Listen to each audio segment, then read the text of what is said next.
Hello there, Impact Zone Podcast. We are back here again to talk more TNA wrestling shenanigans. And today I want to talk about the prestige and opportunity. So I've kind of covered this stuff before, but I haven't quite nailed it on the head enough and got my point down to where I wanted it to be. So again, I'm going to give it another go, I guess, in saying what I'm trying to say, I guess. Or just saying it in a different way, I guess, as well. But yeah, like, this is a thing where saying, hey, look at the WWE right now, or AEW, whatever.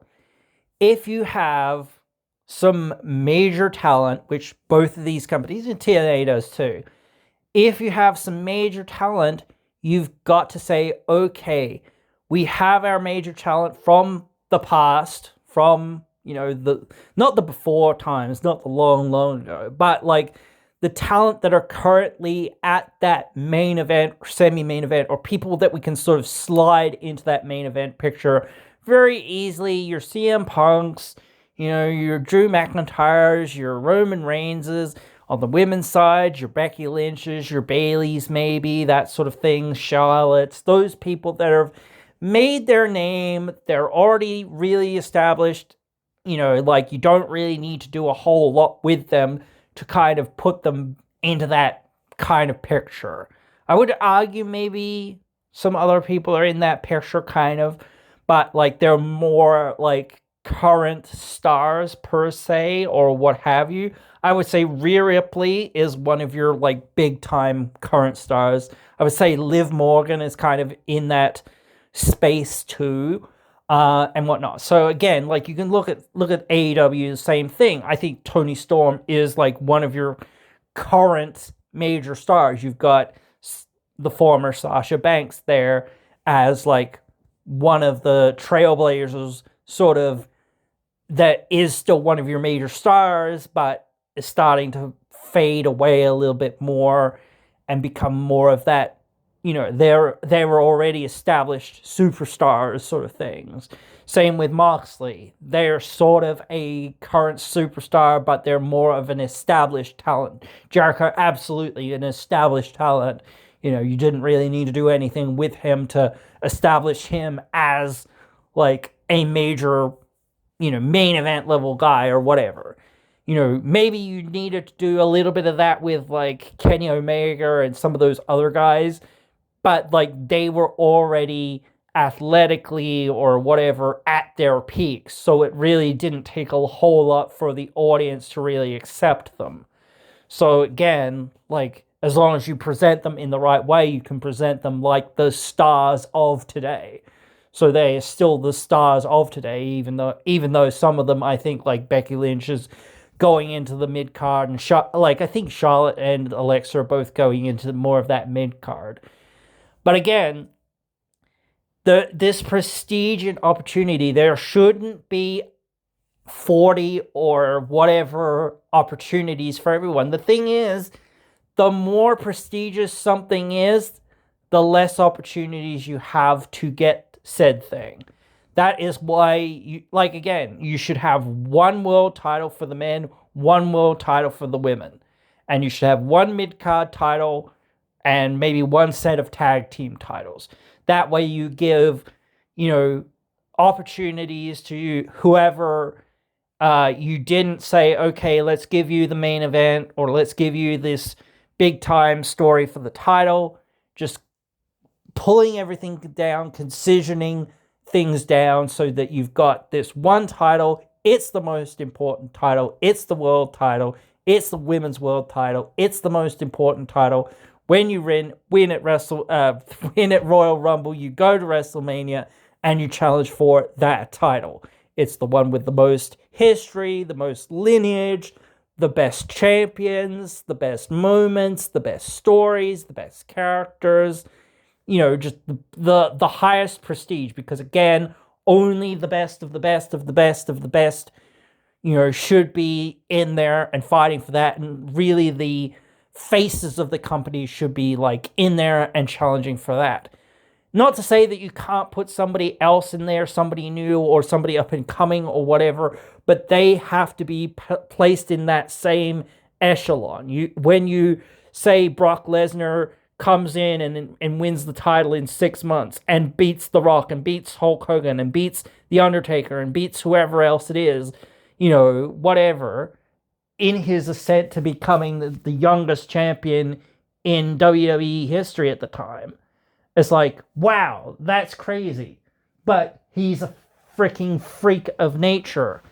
So that's what he does, so people kind of accept that, And you have the whole package with Paul Heyman. Now, I'm not commenting on the other stuff, especially like the modern day stuff, but I'm just saying as an example, if you were to bring somebody in hot and fast and they suddenly get to the title really quickly, that's sort of what people would normally think, oh, they're hot-shotting this, this kid. That's kind of what happened with Goldberg. You can look at him in a similar vein. He came in fairly quickly, demolished a lot of opponents, and then won the title. But Goldberg was based on more, like, basically one thing, the streak. Like, Lesnar had a streak too, but people don't talk about it so much because, again, it wasn't so integral to everything that he had going on. And when he lost his streak, it didn't feel like he'd lost anything. It felt like he was still on the path, or he was, I guess it was because he was a bad guy or a heel. So it did feel like, oh, well, maybe that's what happens with heels or whatever else it is or whatnot, that sort of thing. So again, you could perhaps rationalize it a little bit differently than seeing Goldberg, who was super reliant on his streak, and that was basically all that he had. So, I'm not saying it was literally, but you know what I mean. But anyway, you look at those guys, and they were, I don't know what you would call them, but they were kind of present stars almost immediately, which is crazy. You don't get that very much anymore, where somebody comes out of absolutely nowhere within 6 months they win the title. You know what I mean? And I think that fans find that exciting. I think fans find it exciting when somebody sort of comes out of nowhere. But like, I feel like and you could say this maybe for TNA right now to an extent, but it does feel like still anyone in TNA could break out. It doesn't feel like that in WWE. But I do think that TNA does something more correct, which is have basically more or less one focus. They have one focus for their women, one focus for their men. Yes, they have other mid-card titles or other, sorts of titles, other division-style titles or whatever, and the tag team titles. That's another division or whatever. But again, they don't have another world title and another world title and another, like what I mean, or five or six or 7 or 8 or 21 or whatever else it is, different, mid-card belts that are all basically the same thing. Even the mid-card belts that they have are at least like something different, something special, or trying to be something different, something special, and something unique. Like, I don't know about the international title, but like that one's only sort of just got off the ground. Like the digital media title, at least like the idea there was like, or at least in somewhat was like, oh, okay, this is our social media title or something. It's more like, I don't know, a title that'll be defended on YouTube. I think that there was some of that, like the Speed title is or was. Like that was the idea with it, I think, or in some regards. Like, let's put it on Facebook and let's put it on, these sorts of platforms and just like, get it out there and do sort of different things with it, but I don't really think they ever followed through enough with it. So again, it wasn't a title that really, really worked or really made the impact that perhaps it should have done. But again, instead of just like I don't know, giving up on it. They kept trying with it, and they kept trying to find a niche for it, and they're trying to find a new niche with this new title too. But again, I don't know how well it's working. I think, like, besides the women's tag team titles, I think it's the least valuable title in TNA currently. So, and then I don't know, like, and this is how you start valuing titles. Like, obviously the world title has to be the most valuable title. And same for the women, like, whatever.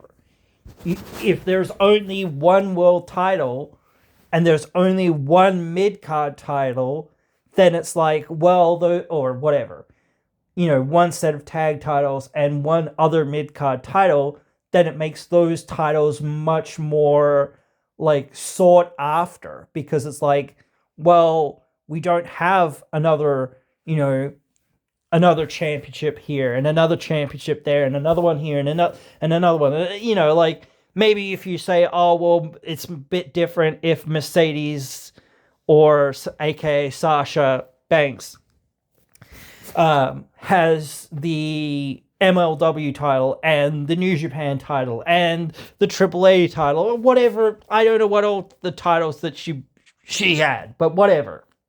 She has different titles from all these different other promotions and the Ring of Honor and this one and that one and whatever else it was. I don't really care, okay? I don't care what she had and what she didn't have or whatever. But she had all these different belts from all these different places. Like, that was the idea. Like, that is part of the idea, that she's like the belt collector, whatever. So that was like her thing, for a while. Or is still, I guess, but whatever. You're not saying, hey, we AEW, whatever, have all of these titles. All of these titles are our titles. This is just her coming in and having all of these titles because she's the belt collector and she's on the indies and she's doing this and la la la la la la la. But that's not just because we want to present her like this belt collector. We want to present her like, what's the one thing that she hasn't done, like, type thing, and or who's the person that's going to beat her for those titles. You know what I mean? Not only to promote what we're doing or whatever, but to also promote some of the indies and promote, like, some of our other performers or whatever else it is going for these other, belts elsewhere, whatnot, or other performers from other, independents. And perhaps, like, if somebody beats Sasha or Mercedes, whatever, then, hey, wait a minute, they just beat Mercedes in MLW or whatever, let's give them a call. Maybe they'll be on AEW next week or whatever. That'd be a good way to, introduce somebody or debut somebody. You hear about it, and then you see, hey, Mercedes Moné recently lost the belt to this person or whatever it is, this whatever. And then you see that clip on TV, blah, blah, blah, and whoever celebrating. And, it says they will be live on Dynamite or whatever, Collision or whatever it is next week, whatever. Bam, there you go. And new signing or whatever. Now All Elite. Whatever. That's another way to debut somebody. Hype up their debut before they even get there. It doesn't have to be a surprise debut every single time. And yes, maybe that is starting to introduce another title to your product. But if it's clear this is the MLW title and it's only defended in MLW or whatever, or I don't care what the title name is, whatever title it is from wherever it is, it's only defended in those sanctioned matches from that company. But the person that beat, Mercedes, we think she's got something, and here she comes, or whatever, And then, hey, they're going to be on TV, and then they're going to be on pay-per-view, and then they're going to feud with Mercedes for a few months, or whatever. And then you're going to see whether they succeed or fail, So that's another way of having these other titles mean something else, because if you only have one or two of your own, or none others of your own, it starts becoming, none other B titles or whatever. It starts becoming, okay, well, here's Mercedes with all these other titles, from other different promotions or whatever, and yet she's bringing them in. So, and then when she does lose one of them or whatever, here comes the person that beat her, now that they're part of the roster, and that title is still kind of part of the roster in some regards. So you've elevated somebody and brought them in and got the people to kind of go, oh, okay, cool. Now we get to see this person for a few months, and they'll drop the title eventually, obviously, if they're signed for you or do whatever, at some point. But then they're going to win something else, maybe the tag team titles, or maybe something else, whatever.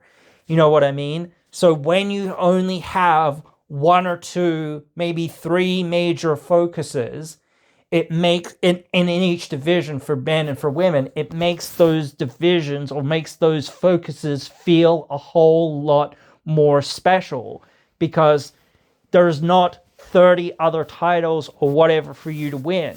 Yes, there's other companies, and we can recognize that New Japan exists, and we have a Ring of Honor, and NXT is a different thing, so that's a bit different. That's fine. You can say that that's a bit different. But when you're saying, hey, we're AEW, so all of our titles are AEW titles. If we're showing off the AAA title or the CMLL title or whatever else it is for this week, or we're bringing in, I don't know who the New Japan champion is right now, or the NWA champion, or whoever else it is this week. They're going to be on AEW TV, whatever else it is. And they're going to feud with so-and-so or whatever, or GCW, or whatever it is. Again, whatever. That's a different thing. It's not our thing, but you can represent another title on your show from somewhere else. So you don't have 30 titles. You cut them down and say, we have 3 titles for the men, 1 set of tag titles, 1 mid-card title, and 1 world title. That's it. We have 3 titles for the women, 1 set of tag titles, 1 world title, and 1 mid-card title. That's it. That's all we have. And then Ring of Honor, they're separate, but they basically have the same getup. We would love to give everyone a title, but that's not how it works. We can only give, one person the title, and then we can only have like a handful of challengers for 6 months, 8 months, a year, whatever else it is, for that person with that belt or those belts or whatever else it is. Because otherwise it starts becoming, we're too overly reliant on this one person or this one thing. And I think like they did do that with Roman Reigns a bit. And perhaps there was some level of, I don't know, sort of second guessing going on there with the whole Cody Rhodes thing, where they were like, oh, we're going to put the belt on Cody.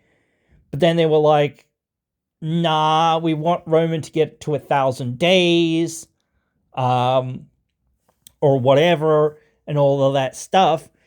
And again, like he already had both of the belts, which made the fact that he was the guy, much more prominent. It made everything that was around him much more prominent. Yes, there wasn't another opportunity in a sense, but that's where you should have been saying, okay, let's build up the Intercontinental title. Let's make that Intercontinental title our second priority. Let's not make any other secondary world title. Let's push the mid-card. Let's push this mid-card title. Let's push it, and let's push our tag team division. Let's make our tag division the best division that it can be. Again, let's make it more competitive. That's why when you have two sets of tag team divisions and two sets of titles, it's like, yeah, our divisions aren't nearly as competitive or as compelling because we're dividing half of the roster between these two sets of belts. And yes, you've got a really large roster or whatnot, but again, when you've got more prizes for people to obtain, those prizes feel less prestigious. And yes, there's always going to be that factor, and I've said this so many times, of the Intercontinental title or the whatever mid-card title that you have not being as important as the world title.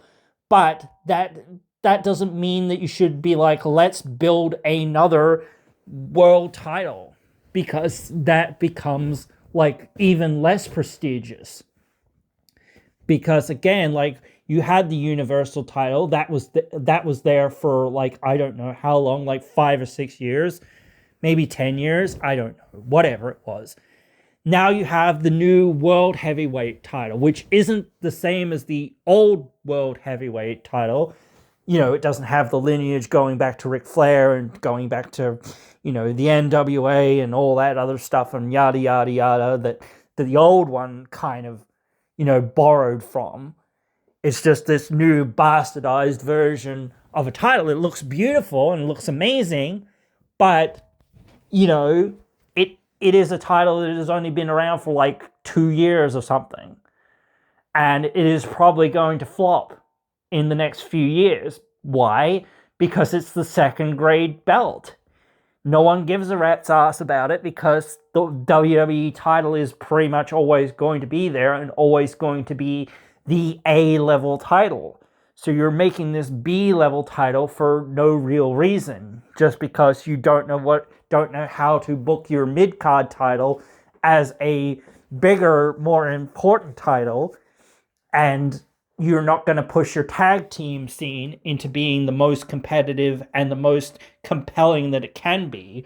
Rather, you're just going to be like, yeah, we really don't care, and we're going to, like, again, maybe you say, oh, it's more work to have, you know, whatever, this thing and that thing. Well, yeah, that's what you should save yourself from. You should save yourself from yourselves and saying, hey, let's you know, let's have this mid-card title over here, and let's do this over there, let's do these other things here, or whatever. No, you know, and again, I said this before, where I was like, maybe you should have, like, one title on one show consistently. Like, you should have Raw be the tag team titles plus the world title division. You know what I mean? Because they're at least, like, you can separately see them, sort of thing, very clearly. Like, I don't know whether that 100% works, but you know what I mean? You can have a clear distinction of, you're either in tag teams on Raw, or you're in the, you know, like the lower card or the main, semi-main event or main event. So it makes it very clear where you're kind of at and what you're kind of doing, rather than, you know, the tag teams are on Raw and on SmackDown and whatever else, you know, like, oh, okay, so am I Raw, am I SmackDown? You know, like, we mainly see the tag teams on Raw or SmackDown. It doesn't matter which, but, like, again, you mostly see them on that one show. Then you go over to the other show, and it's more of the mid-card sort of scene and maybe, like, something else.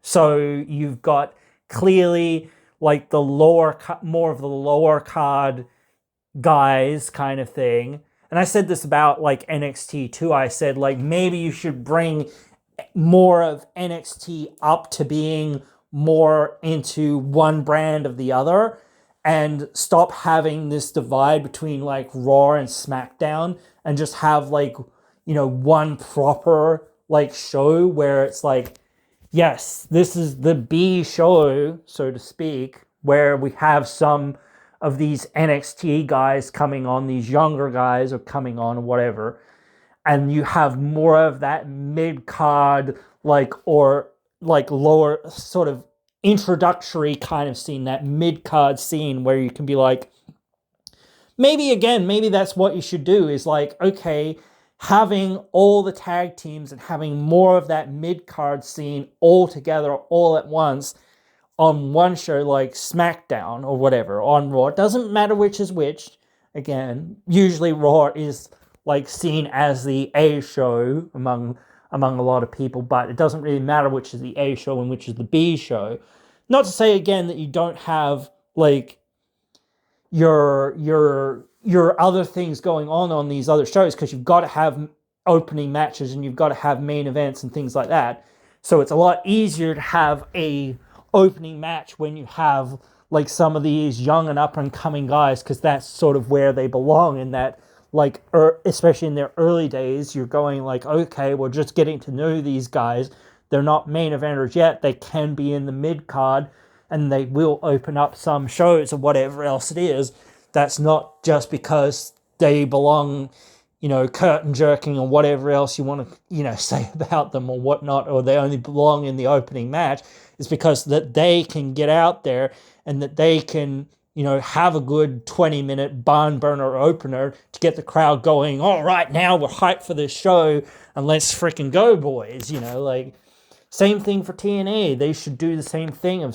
They do the same thing in some ways, where it's like, okay, start the show with a really great 10, 15-minute match or whatever it is, get the crowd going and get the crowd invested and whatnot. Then you've kind of got the audience hooked, ready for wrestling for the night. And I know they have dark matches, but like when you have two or whatever, even one, maybe 10-minute dark match, maybe two 5-minute dark matches or whatever else it is, it's like, yeah, that isn't really going to hype people up all that much, is it? It's going to be those 10, 15-minute, 20-minute matches that just are, or like maybe if it's like Ray versus Kurt Angle style, like level of match, like that are really, really good, like absolute barn burners, then maybe, but like for the most part, that's what you want your opening match to be. You want your opening match to be this barn burner that gets everybody hyped and gets everybody like engaged and whatnot. And then you want to start telling some stories, and then you want to start, going, so this is what this means now, whatever. Not just, and you can do this with a hot angle or whatever too, but like you want people to be like, we just saw an amazing match or whatever. We just saw a really crazy promo, like that was only like a couple of minutes long, 5-10 minutes, whatever, not too long, but was like really intense, or was whatever it was. And now here we go. Here comes this like really great match or something like that. So you're even more fired up. It's like, oh, okay, cool, great. So yeah, but yeah, if you have one show kind of with your younger up and coming guys and gals, and one show more with your like established guys and gals, I think that would probably work a lot better, because again, now your NXT titles kind of can capture or blend into those other titles that you have had. And now it sort of feels like, well, you've elevated these NXT guys from where they were in more obscurity into more of the public domain, or more of the, upper card or whatever else it is. And yes, perhaps you might say, well, some of these kids aren't ready for prime time or whatever else it is. Well, that's where you need to be like, okay, we do perhaps need a proper, like thing that is just for people to be learning the ropes of TV, of like, this is what we want. This is where the hard cameras are. This is where the soft cameras are, or whatever. Look for the soft cameras. Look for the hard cameras. whatever it is, So you've learned your craft, you've done what you've done on the indies. And I think WWE is a very sharp incline to learn on, honestly. And they don't really give, like, I think like a few people have been there for 5-ish years, 6-ish years, whatever it is. And they're expected to learn all of this stuff and apply. And it, like, again, like where they're like, we're just going to bring in like college level, football players, or we're just going to bring in these other like sports athletes or whatever else it is that don't really have an interest or whatever. Their only interest in wrestling is, hey, we're going to pay you some big money to come over here and do this thing. So yeah, no, I think when you have these like specialty things like NXT, it does, like, if you make it feel special and you make it feel like, hey, this is like this complete other brand that is like our thing, but it is for our quote unquote developmental league, effectively. Some of the guys and gals that are on the developmental league perhaps are ready to come up to the quote unquote big time or whatever else it is. And sometimes you'll see them on Raw or SmackDown or whatever else it is. But again, realistically, we need them in NXT to be draws for that brand. We cannot just like give up on NXT and, like shunt all of our, failed projects down into NXT. That's not going to work. NXT needs its own draws for it to be a proper show.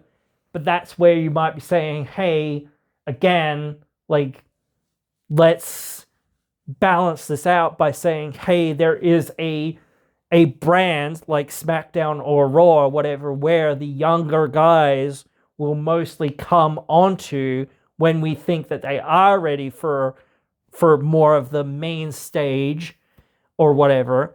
So you'll see more of them on there, up and coming, even if they're not the champion or whatever else it is. You might see someone from NXT come in and challenge for the tag team titles, or challenge for, some other mid-card title or something else or whatever else it is. But then you might see some people come from NXT and just be like, you're going to start challenging for the world title because we do think that you're ready for that sort of space. Or we have something for you now in this space, so we now think that you're ready, and we think the audience is, acclimatized to you and knows you well enough, and you've learnt your skills and whatever else it is, so we're happy with you. And you can still learn some stuff, but, we still think, hey, you can be a part of this roster and challenge up along with the big boys play, so to speak. I don't know. I just think like it would be a whole lot cleaner and clearer if you had one set of world titles for the main shows, so to speak, and one set of titles, like in WWE at least, for NXT.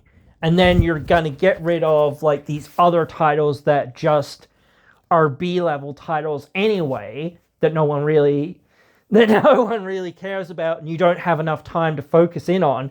But now you're giving the NXT guys kind of a little bit of a rub, or a little bit of more build up to be like, hey, they're more on that level, and you're going to see them here and there, like some of the guys that we think are, successful or big enough or bad enough or whatever else it is to be on that level.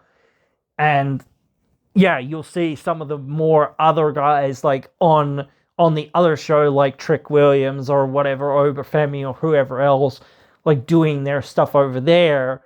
But yeah, over here you might see some other guys that are like Javon Evans or whoever else, like that aren't quite ready, or we don't really think are like our main money draws yet, but they're in development. We want to see what people think, like Pentagon and people like that. You get to see some of these other guys.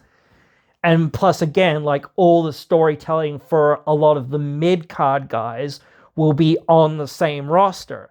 So you're going to be like, oh, well, yes, perhaps they don't get to work with some of the bigger names or whatever else it is, but they can at least work with the other guys that are on their level mostly. Like, again, you've still got to have a main event, so you've got to bring some main eventers over sometimes, or some bigger stars over sometimes, or whatever. But like, at least like, it's not like, oh well, that's diminishing them or whatever else it is. It's saying, hey, we're trying to put them on the same card as like Punk and Drew or something else or whatever else it is, because they are main level guys, but sometimes the main story isn't about them. The main story, but sometimes the story that people are into is like Drew and Punk or something like that. But like, we can't really, like, maybe they will hold the belt in some regards, in some ways, or do something similar. But again, we don't really have them there to do that. We have this person or that person or this thing to go with or that thing to go with. And that's what we're going with. And maybe, like, again, having some feuds that don't need the title. Just have a big time feud that is really personal, that will be able to take that main event slot, perhaps like Drew and Punk, or perhaps Punk and Roman, or something else if you build it up right. That gets to that point where it's like, oh, okay, that was like the way you told the story, the way you put it together, everything else, it was set to be a main event. It was the B main event in some ways, but it was a main event, and it had something for people to really tune in for, rather than it was just another match that, instead of like pulling our resources and saying, let's make this one thing the most important thing, then let's make this other thing the next most important thing. You've gone and said, okay, we already have a mid-card title, or we already have a secondary world title. Let's make 2 more mid-card titles. Like, what? Those mid-card titles that they made for the women, it was like, what? You've basically made 3 mid-card titles, because your women's world title was already your main event title. Then you've made a B-level title in your other world title, because you were like, oh, we want to give more opportunities to more people or whatever. That's great, but the prestige of that is way down, so you might as well have made a mid-card title rather than making a world title. You see what I mean? And instead of making 2 mid-card titles, you should have like just had the one initially anyway, and said, okay, cool, let's go with that. Not let's, and I get that there's a lot of stories that you wanted to tell, but again, some of those things didn't need a title or whatnot. So again, I just think that there was some stuff that, wasn't thought through well enough. And the same for AEW. Now, I can't say the same thing for TNA, because they, for the most part, they only have one title for each division. And even then, like, 2 of their divisions are a little bit underrepresented or whatever else it is. But that is because, again, the main focus is the world title or the one major title. So again, like, having a secondary title means that title will often have less of an identity or less of a prestige or whatever else it is than the world title will. But if you continue to go, hey, let's have another world title, or let's have 6 mid-card titles, it continues to devalue those titles. Because again, prestige can only be obtained by, the rarity, so to speak, the amount of opportunities that there are to be given. If there are only a handful of opportunities to be given, then it's like, yeah, I've got to fight for those titles, and they are very prestigious, even the more mid-card or whatever sort of style of titles.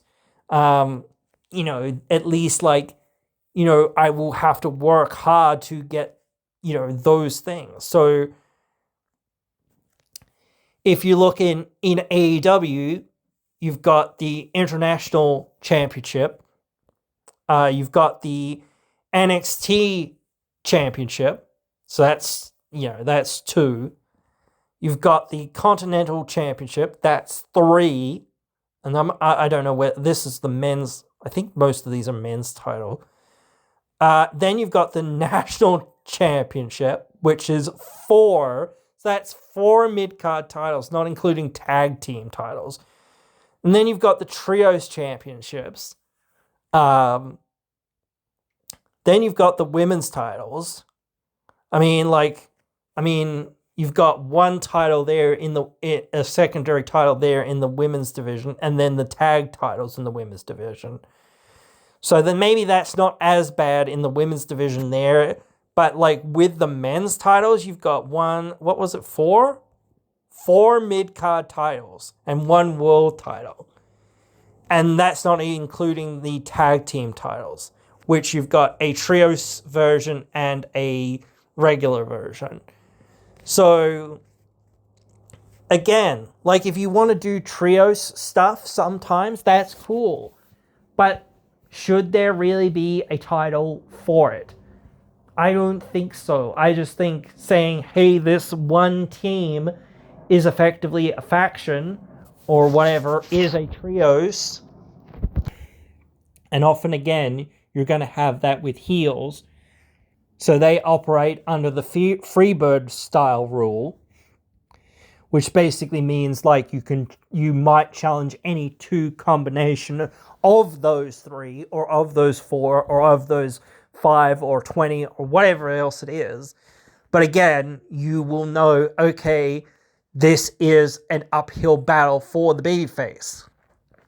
You know what I mean? Because you've got that, I don't want to say second, but like you've got their seconds, aka their managers, on the floor. And sometimes, yes, the baby faces have managers or whatever else it is. But for the most part, they don't. And that is by design as well as by, I guess, like storytelling perspective, I guess is the best way to put it. But yeah, that is by saying, hey, the heels have to get this unfair advantage so that people will invest in the babyface's comeback. That's the idea of, that sort of thing. So having a trios division just waters down what you're doing.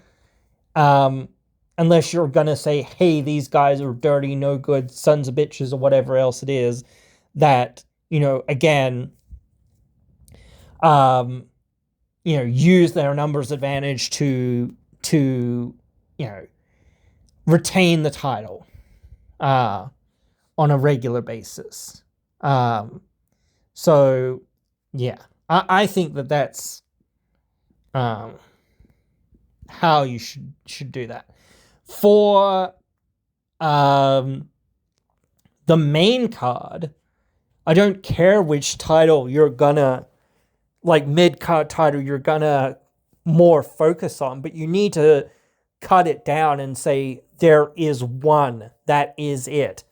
No more all of these current titles that are on there. I'm not even counting the Ring of Honor titles.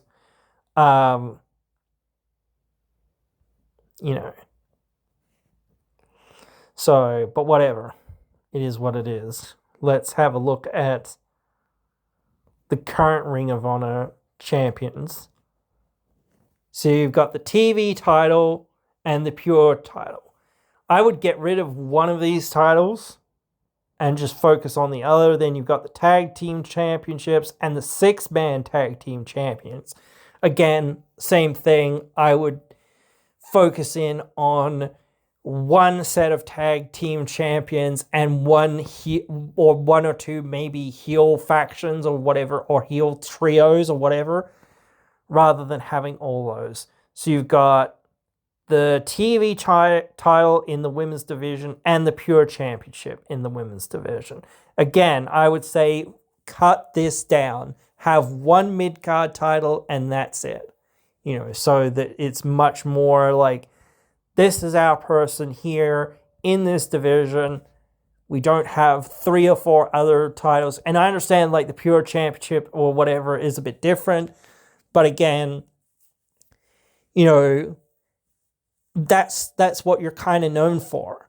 So make it the thing that, is the secondary thing that you're gonna see, not just, oh yeah, we're just got this other title as well. Wait a minute, why?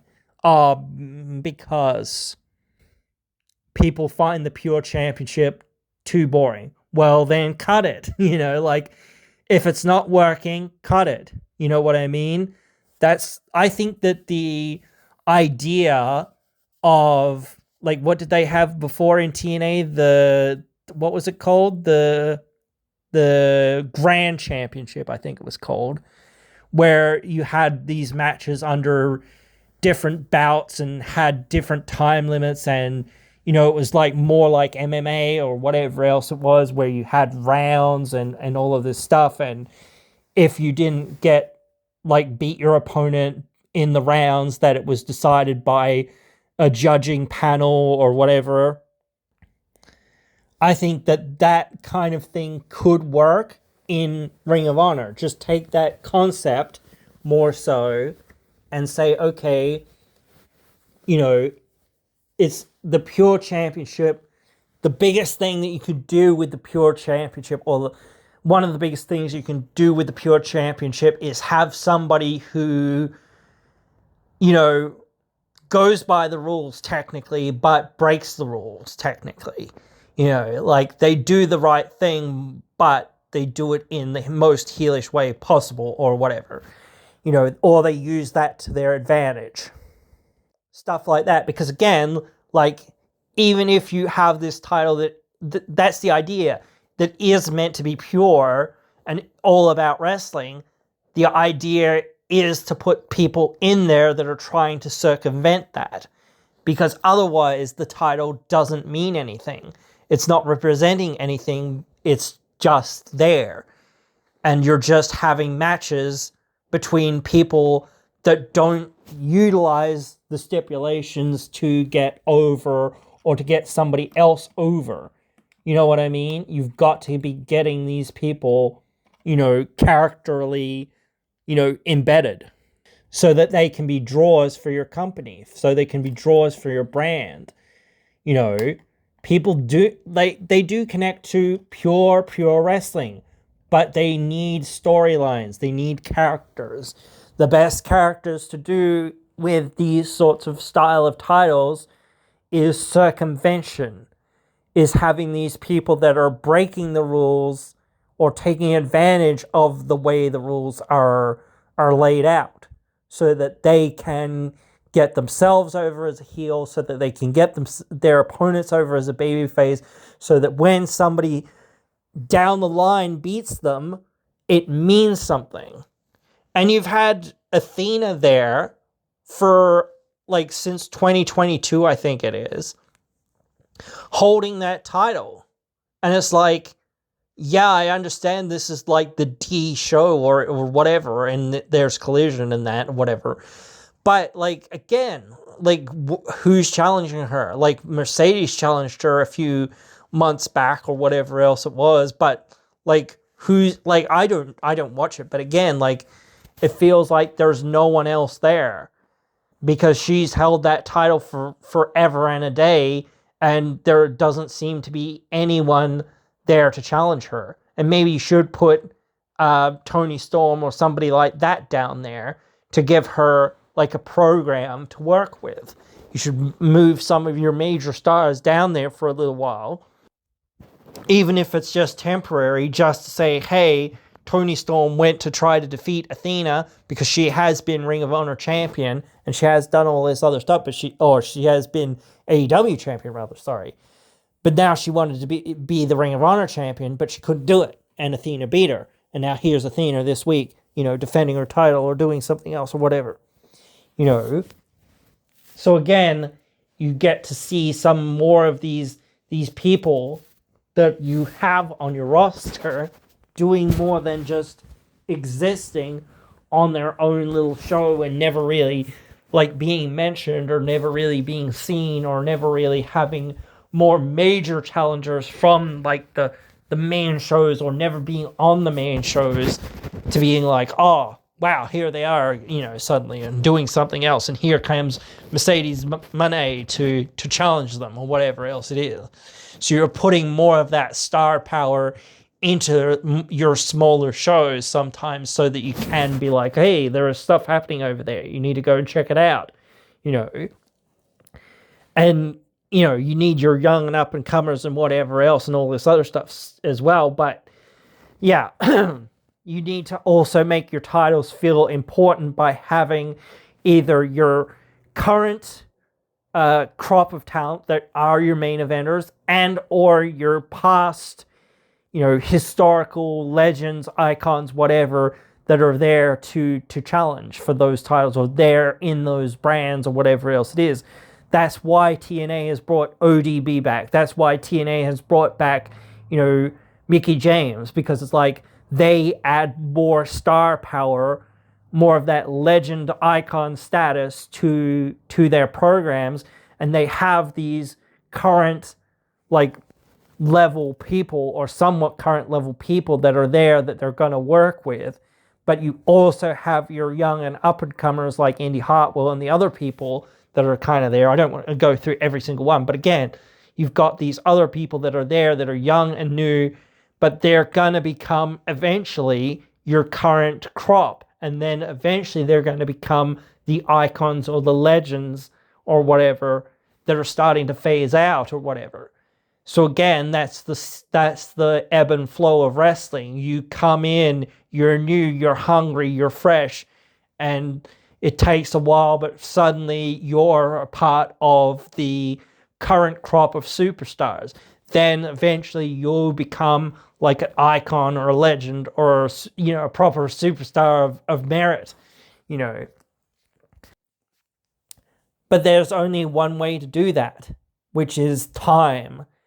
And again, having one destination and one goal and having one path. And, maybe that's the problem that they've had, especially in WWE, and I can see it here in AEW as well, where it's you need one clear path for everyone who's doing something. You need a clear path for the women, and if they're not on that clear main path, you need to make their B path as important as it possibly can, whether that's in the tag team scene or whether that's in the singles division or whatever else it is. You need to make that B thing the thing that is the most important to that person and that character. Look at Sami Zayn teaming with Kevin Owens. That was the most important thing to him and to Sami. Reuniting after so many years of being at odds and finally coming back together. So that was their perfect story and their perfect arc in some ways to get to that point. You know what I mean? They got there. They finally were a unit that was reunited. And then they beat the Usos, who they'd both been in I say relationships, but they'd both been in storylines with, they'd both been in feuds with, and they would continue to work with for the next few months or whatever else it was.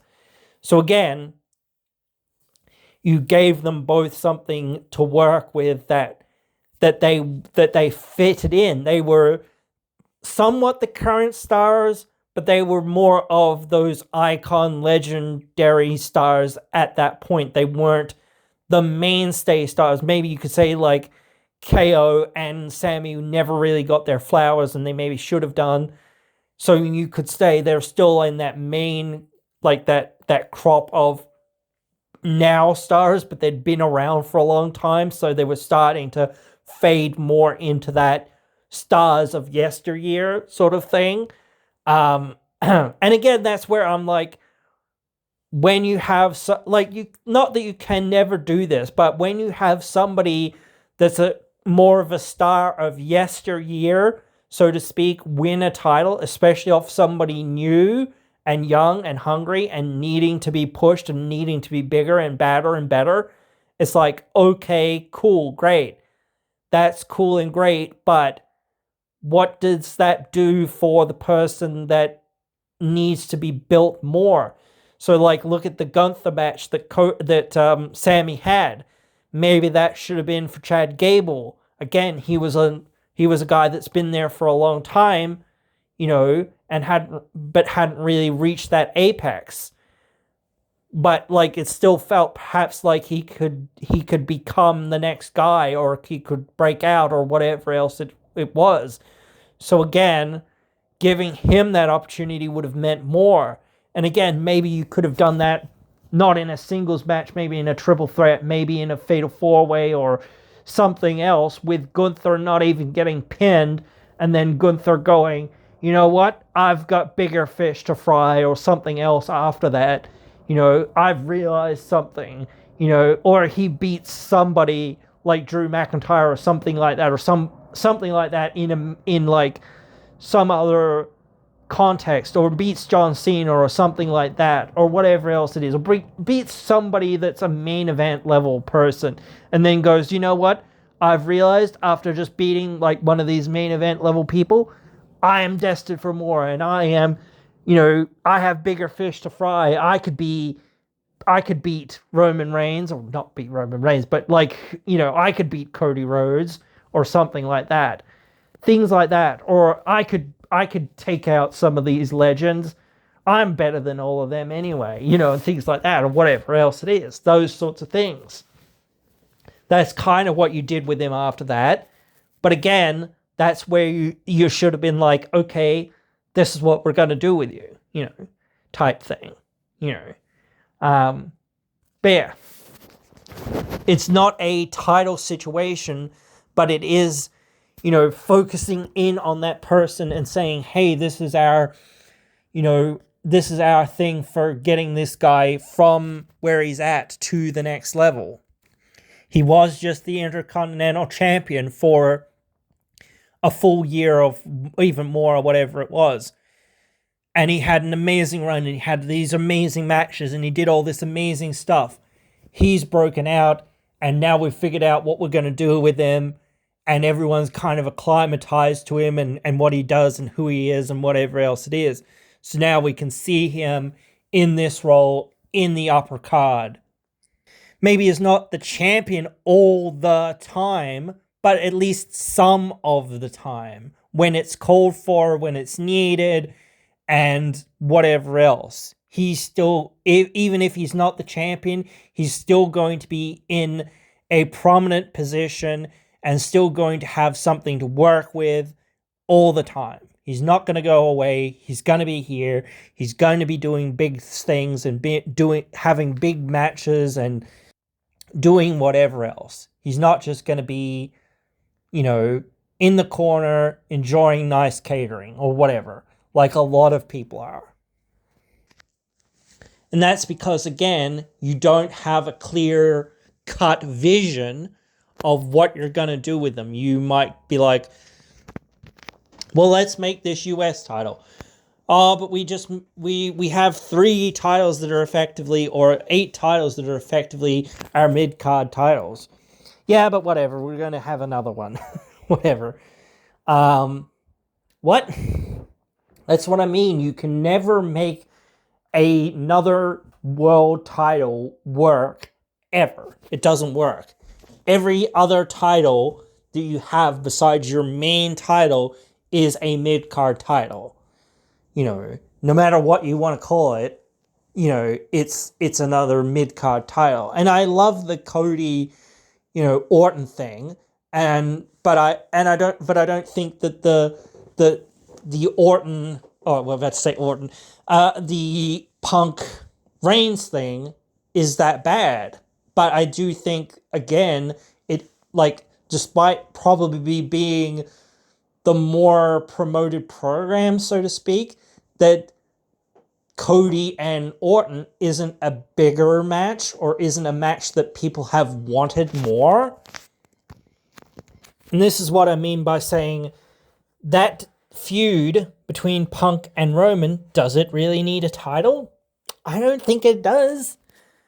And they could be just feuding and having this major program that people really want to see anyway. Like, there could be a title involved, but neither man really need it. They just need to face each other at WrestleMania for reasons, because they hate each other, because they've had all this history together, because they, whatever it is. Doesn't need to be about a title at all. If it does need to be about a title, which I don't think it does need to be, then how about elevating a mid-card title? You know what I mean? That's another way of elevating those titles. Let's put, this title in this program and make sure that people realize, yes, we're going to take this title seriously. We're even going to put it in this program. And, after whatever happens at WrestleMania, it's going to go over here, or we're going to do this with it, or we're going to do that with it, or whatever it is. So again, you feel like, oh, damn, well, I better keep paying attention to this or whatever else it is. Actually, I should have said this about the AAA title as well. It's the same thing with, like, Dom and the AAA title, where he's, like, with Mercedes before. I said she's bringing in these belts from other places or whatever else it is. And sometimes you're bringing in the team guys to do stuff or whatever else it is, or doing stuff there or whatever. But realistically, you're not. You haven't really done anything in, like, 3 months. Like, I don't know what you're doing. But yeah, you're doing these things, and what are the results? You know what I mean? Like, where are we going with all of these things? What are we doing? Let's look at it. Let's look at it really clearly. And that's where, again, you need to know, okay, this is what we're doing, and this is what needs the title on it. Does Cody and Orton need the title? I don't know. I think that still could be a great feud between the two of them that doesn't need the belt if you built it right. Like, I don't know. I'm not here to talk about WWE the whole time, but you know what I mean? I'm just saying, if you're looking at what you're doing to build the prestige of titles, sometimes it is putting it on some other programs that have more to them, or actually saying, you know what, we need to give these other titles a big time program too. You know what I mean? So let's figure out what we can do with these other titles that would make them more prestigious and would make people go, oh, we've actually got to pay attention to this, or whatever else it is, or they're actually serving us up something, in this other space, in the mid-card title, because right now it's just like, Panther holds it. Okay, cool, great. He's cool, he's great. But where's his story? What's he going up against? Or whatever. And why? You know what I mean? Like, he's just won the title just before WrestleMania. He should have held off on that till WrestleMania. You know what I mean?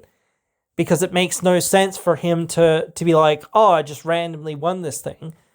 And that, again, shows that you don't care enough about those titles to be like, let's actually, delay it just a little bit, or just, whatever, and have it at WrestleMania so it's a bigger thing.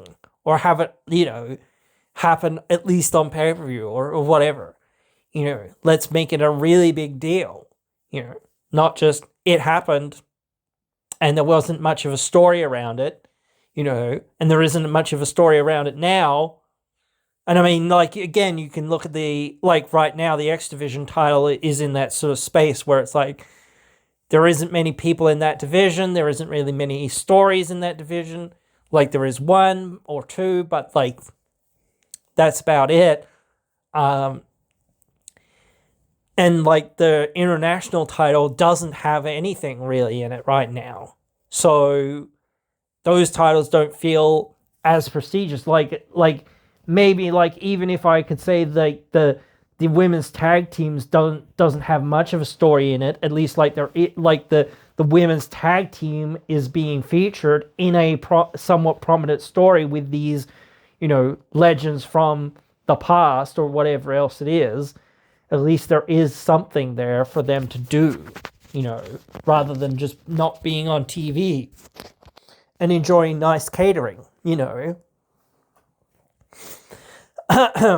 So yeah, but I couldn't tell you, like, what the women's tag divisions, besides, like, what Charlotte and Alexa were doing. Like, there are other women's tag teams besides Charlotte and Alexa. I don't know any of them. Like, you know what I mean? None of them have been that heavily featured or that prominent. So even like, again, I watch TNA every week, but at least, like, even if they're not that prominent, at least they are there. They're doing something, and you can identify the tag teams that are there. The Angel Warriors. I don't know what their technical if they've got technically a tag team name, but I call them the British Invasion or something, of Mila Moore and Harley Hudson, like, and the Diamond Collective, obviously, like, they're there too, but, like, the Elegance brand, they're a major force there, and you've kind of got Demon Bunny kind of coming along slowly soon at some point. So yeah, you've got that cooking along, and you've got this legends sort of stuff coming along. So you've got at least some stuff for these people to be involved in. And again, it's not like, again, you've got, other, like, there is always other focuses, but those other focuses at least involve some of these people. Where, like, in WWE, yeah, you have, like, your women's tag teams or whatever, but what's their story? Like, when are they featured? Besides, like, Charlotte and Alexa, I couldn't name you a single team that's in that division. Couldn't name you a single one because they're not prominent enough.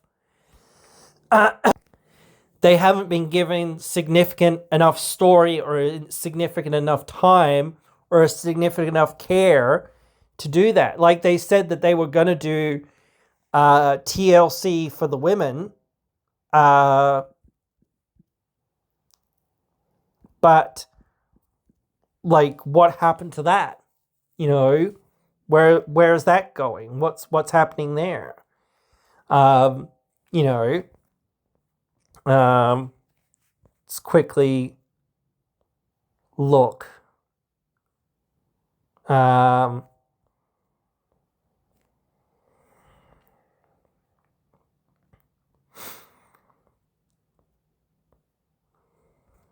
Where this is, oh no, that is the men's world title. Or world tag titles. Yeah. Oh,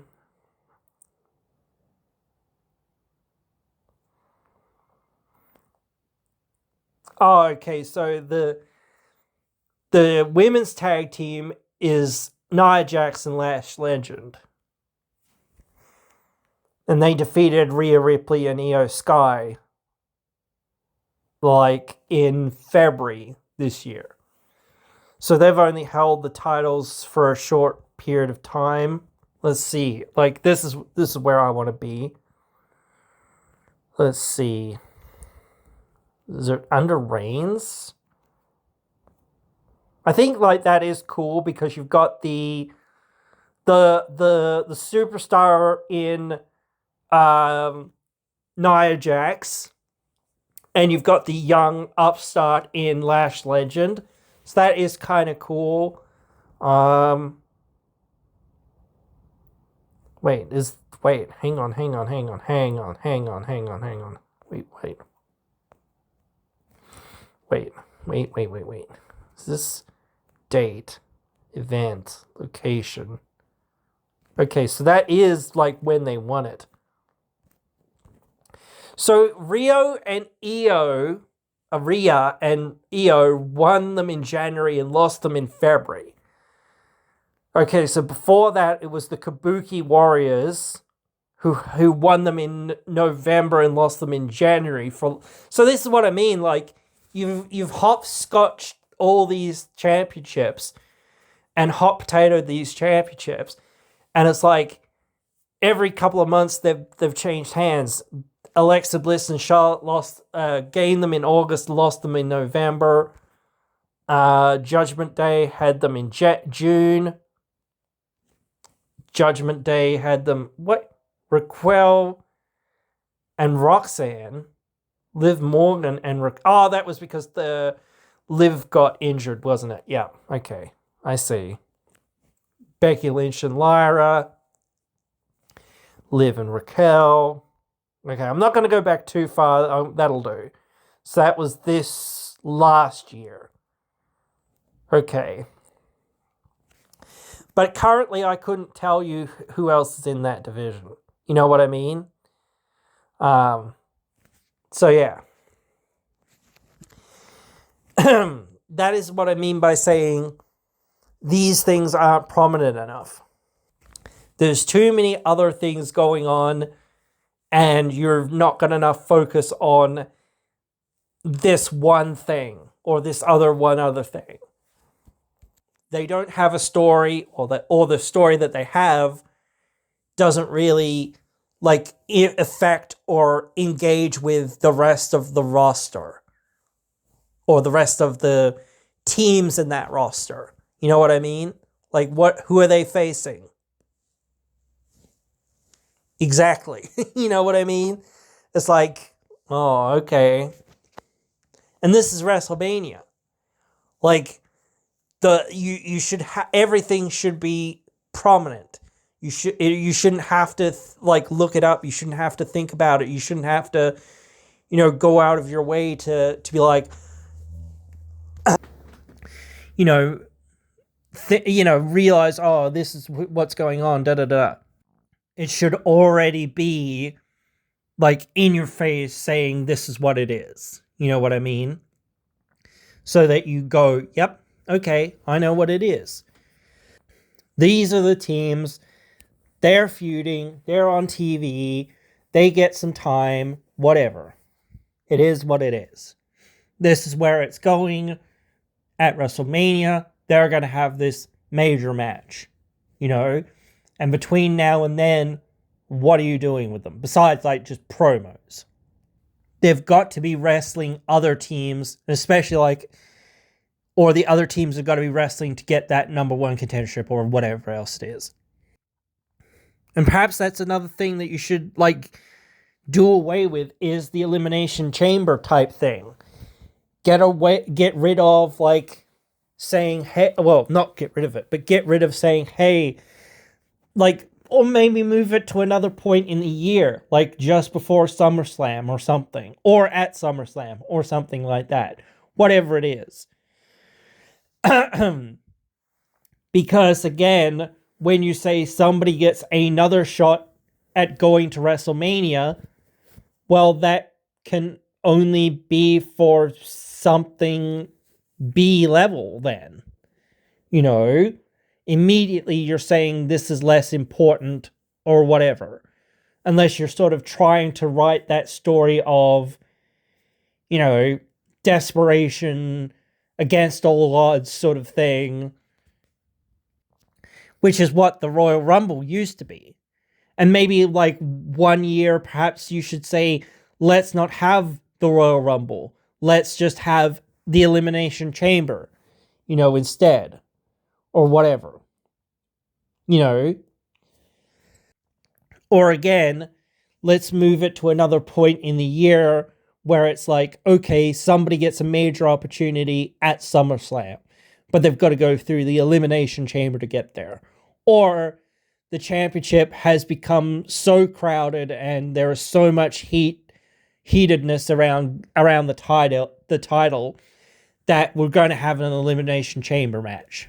There's so many challengers, everyone wants the belt, blah, blah, blah, and we're just going to have this 5-man or 5-woman match or whatever. Just bust it out when it's needed, rather than it being its own thing more so. Just have it, in your back pocket. Much like Hell in a Cell. Don't make it such a... And maybe make Royal Rumble, like, closer to WrestleMania. You know what I mean? So that you don't have as long between, like, finding out who wins the Royal Rumble to go to WrestleMania and then WrestleMania. You still have that build-up and you still have that time to make things happen, but it's not like 3 or 4 months away or whatever, because otherwise it starts feeling like, oh my God, we've got 3 or 4 months to wait to see this thing finally happen, rather than like maybe a bit over a month or something, or maybe 2 months or something. Oh my God, that's going to be so soon, and there's no other pay-per-view between now and WrestleMania, basically. So it's all going to be on TV, basically. And that's another way to increase your TV, is like, there's no, like, especially when you've got big events, it's like, okay, there's nothing else between now and WrestleMania. You've just got to tune into the TV to see what happens. You can't tune into the pay-per-view once a month and be like, oh, I'll catch up then, or whatever. Or you'll have to tune into WrestleMania and say, oh, well, I guess I'll catch up on a month of story now. I know a lot of people do that, but still, I think TNA can learn from that. And I think we can apply the same sort of thing to our own thing. And that's why I said, like, the Call Your Shot Gauntlet, perhaps it should be on another show. And it shouldn't be for this thing that you can cash in at any time. It should be like the Royal Rumble. It should be its own thing, so that you go, let's have this big thing for Bound for Glory, And that's another way to tell stories. And I know it's like the same thing as like what WWE is doing in a sense. But then let's say, okay, let's make something else. Let's make something, some other way to get something. Let's have more of a Money in the Bank concept. Or let's have, we have Feast or Fired, so that we could do that. But do it like a gauntlet, or do something else, or whatever. I don't know exactly what you're going to do. But again, yeah, having an elimination style match, or a gauntlet style match, like, then becomes like, yeah, or the beat the clock challenge style thing, something else. Just try these different concepts that might work out sometimes. Just do different things, build things in different ways. That's how you can get these things, rather than, this person didn't really earn it, in a match or whatever else it was. They just more or less politicked on TV to get their match. But it was the only logical match, obviously. But still, it was like, this doesn't really make much sense. They should have been in, a gauntlet or in a match or something where they won. And then it was like, you are now going to face this person, next, or whatever else it is. And then it's like, like with the Trick Williams thing, it was like Trick should have been saying, nah, nah, nah, fam, no, no, no, or whatever. I've talked to my lawyers, and my lawyers say I don't have to defend this title until Bound for Glory, effectively. And then say, right, well, you're going to defend it at Bound for Glory against Mike Santana.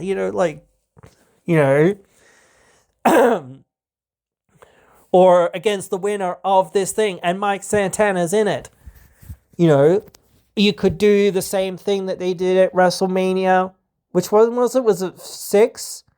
Where they had the tournament?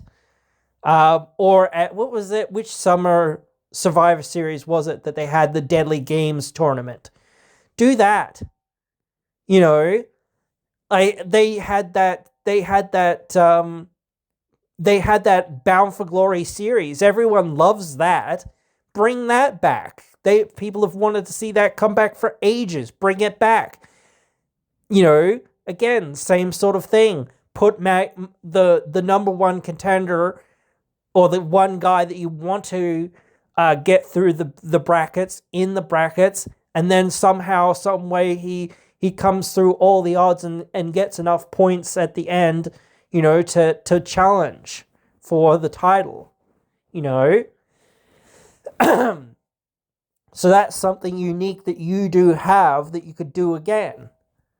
And again, it sort of sucks that it's not on one night, in a way, but then there's that thing of saying again, well, that means that people have to tune in every single week to see, who's going to advance, who's going to get what, how many points are they going to get, where are they at now, and you're making wins and losses matter. If Santana or whoever it is takes too many losses or whatever else it is, then they might be out. But they've still got to keep fighting, and they've got to stay in it or try to keep in it. And the only way that they can do it is now via submission, and they don't have a submission, or basically don't have a submission, or whatever else it is. Things like that. Make these things into those do or die situations where somebody's got to pull something out of the hat, and then somehow, some way they do, and people are more captivated than ever before, and seeing them finally do it, and then especially keep those things to pay-per-view as well. But still, having some of that sort of stuff on your TV every single week, where it's this is all culminating to this, but it's all based on points. So, it really matters if you win, if you lose, and in what way you win or lose. Not just, whatever, what is actually going on, whatnot. So you're trying to tell this story of ups and downs in a couple of weeks or a couple of months, and I think it really adds a whole lot more to TNA and its identity and its history, going back to things that used to work or things that people want and people haven't seen for a while, and saying, okay, let's bring that back, even if it's just this year or whatever. Because again, maybe we'll do something different next year. Or maybe if people like it and want to keep it, let's keep it.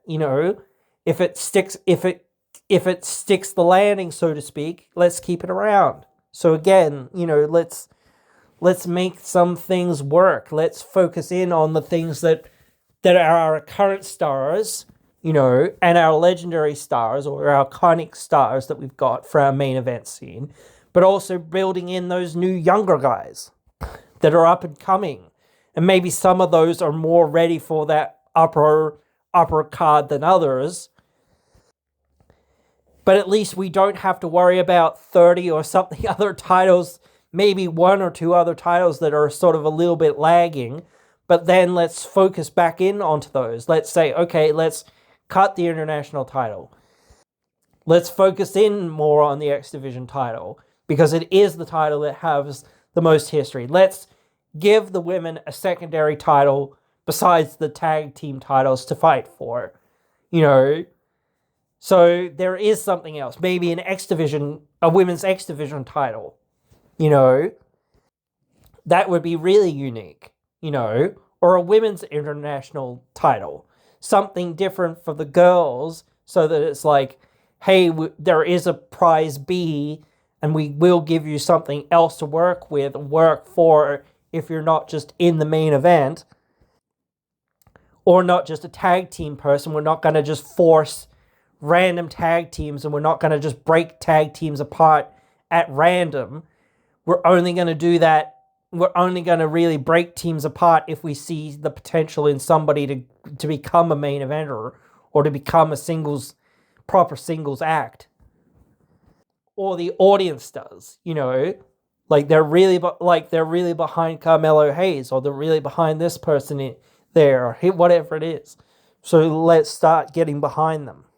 Even though they're mostly a tag team person, let's start making them a singles person. Let's break this tag team up, or let's start doing something with that and like go in that direction, and then let's figure out what we're going to do from there.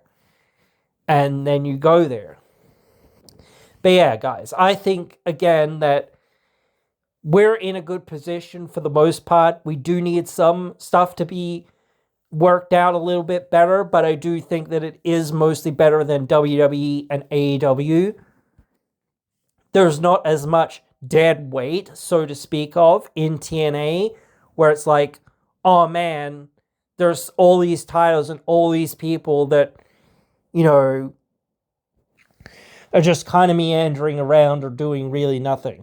Like the Hometown Man is in some ways, but like I don't think anyone really cares because that's just a joke gimmick or whatever. And that's fine. I really like that gimmick and it's really fun and whatever. But obviously the point of that role is not to be a big contender or do anything really important. It's to be there and to help, you know, other people get over to an extent. More so as heels, I guess. But yeah, it is also something for each place to get some representation. Perhaps cheap representation, but representation nonetheless. And it is to give those heels that heat that they need sometimes and whatever else. So, but yeah, guys.